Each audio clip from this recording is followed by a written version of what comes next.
Okay, I realize the title of this video is crazy, but that's exactly what it comes down to.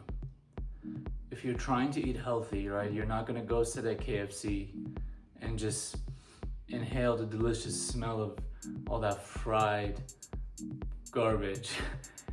You're gonna get out of there. If you've been 100 days sober, if you've been sober for a long time with alcohol, you're not gonna have alcohol at home. There's a high chance that you're not going to just buy beer and wine and alcohol and just save it at home just in case someone comes over. If you do have a collection, it's probably very small and it's probably hidden. It's not something you get to see on a day-to-day basis.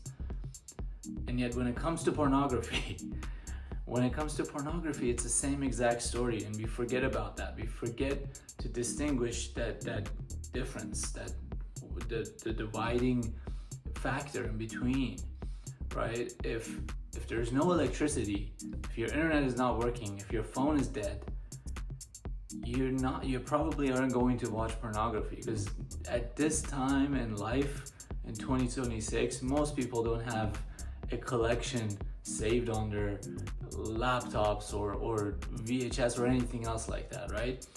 It's the addiction to our phones. That's what I'm saying. It's the addiction to our phones that is directing us to other subcategories of addictions. And so if you're trying to get rid of something, get back lower at the root of it. It's the same concept with social media, right?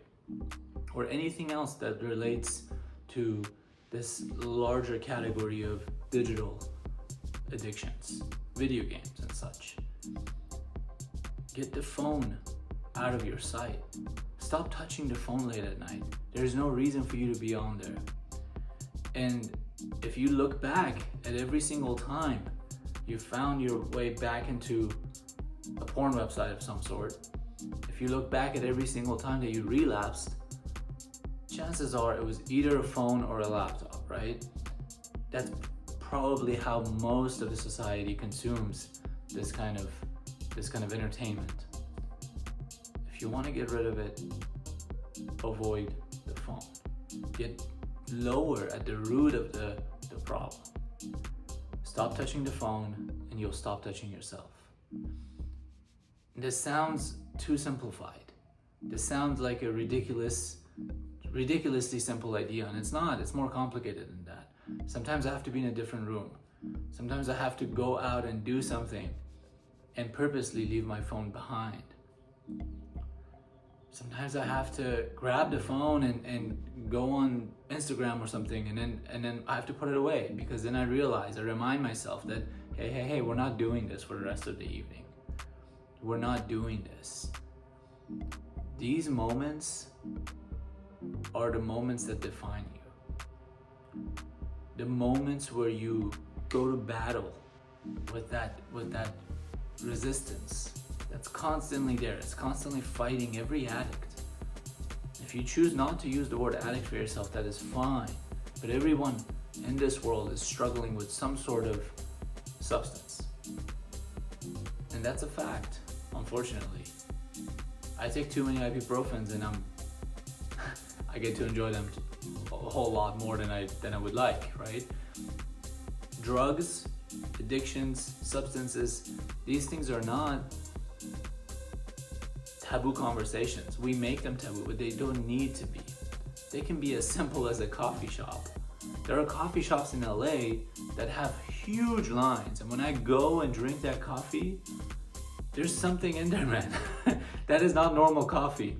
I start to like my whole physiology starts to behave differently, and I can see why these people have to show up every day and stand in this line at a coffee shop that doesn't even have a bathroom, and because they're hooked.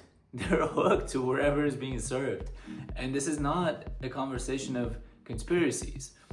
What I'm trying to say is that every single one of us is deeply attached to some sort of substance, food, drink, porn, entertainment, movies, video games, you name it, exercising, the gym.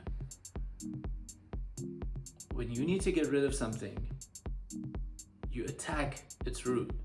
And when it comes to digital addictions of any kind, the root is in our hands constantly, day after day, minute after minute. Put that thing away. Go use the bathroom and not take your phone. Go on a drive, ride your bike, and put the phone away. Don't even take it with you. These are short-term solutions that do not solve the problem entirely. But I'm here to tell you that the journey is not meant to be solved. This is a consistent battle. In this fight, failure number 1 is your inability to be consistent. Failure number 2 is your inability to persevere through your failures.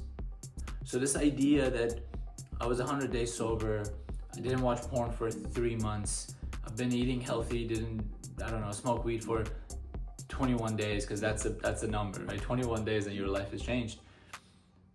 You will relapse. You will fail.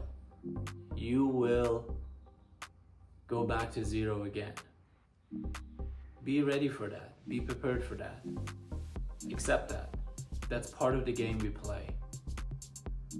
The work you did prior is not lost. It's not going anywhere. Every moment you make the right choice, you are redirecting, reconnecting your brain to be stronger. And even when you relapse, even when you give in, even when life is hard and shit hits the fan and before you know it, you drink 3 beers and jerk off to some girl, man, you wake up the next day, you start all over again. And that's fine. The work you've done is not lost. The work you've done is not destroyed entirely. And there's no shame in giving in. There's no shame in indulging. We don't want to make a habit out of indulging, but we do want to recognize, accept peacefully, with plenty of self-love, that those moments will come and go on their own, because life is hard and you deserve those moments of indulgence. There's no reason to sit down and cry over them.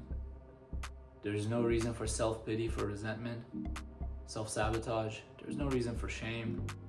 Own it, enjoy it, love it. So what? You drank alcohol after 100 days. So what? You watch porn after 3 months. Man, you're back. You're exactly where you left off. The work you did is still incredible, and it defines the decisions you make next. That one drink, that one girl on a porn website, that one night where you let loose, that's not the definition of who you are. But in order to proceed, you gotta get rid of it. You gotta get rid of constantly being around it. You gotta stop clicking on that hot girl on Instagram who wants your attention, right? Because that picture then leads you to something more provocative. You gotta walk by all the alcohol at the grocery store and not purchase anything. And it's okay. It's okay to go 5 days, 6 days without a drink at home.